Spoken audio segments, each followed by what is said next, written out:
this tragic incident that, of course, happened because of the backup the settlers on the ground get from the police, from the army, and from the Israeli government. This has continued, although in this case, the victim is a Palestinian. The suspect shooter is a settler, a well-known one, as you mentioned.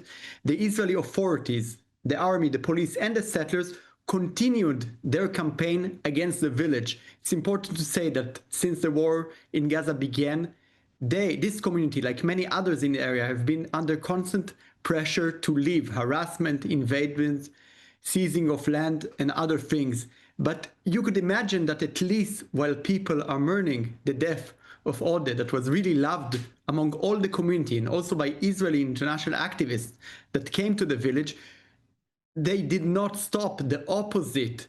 I was there yesterday. The army came very aggressively to the community center, to the place he was killed, the place people were gathering to remember him and order people to leave. They were pushing journalists, family members that are not from this specific village, and activists, people who knew him very well.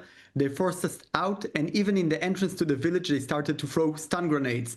And it's important to say, it's not only an attack on the family, on his friends, it's an attempt to prevent us from the journalists to investigate the case. Of course, we had to be there to see this place he was shot, to confirm that he was in the community center. He was not even near the bulldozer of the settlers.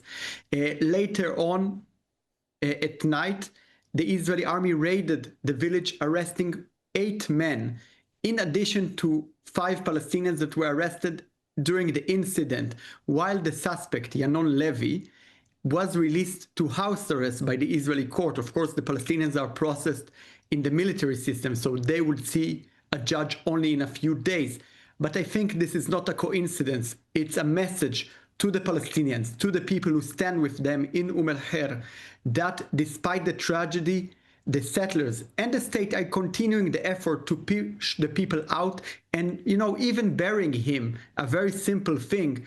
The Israeli army is preventing him to be buried in his hometown, in his village. They want him to be buried in a nearby town, despite the fact his family obviously wants to bury him in the place he lived all his life, and he was active there.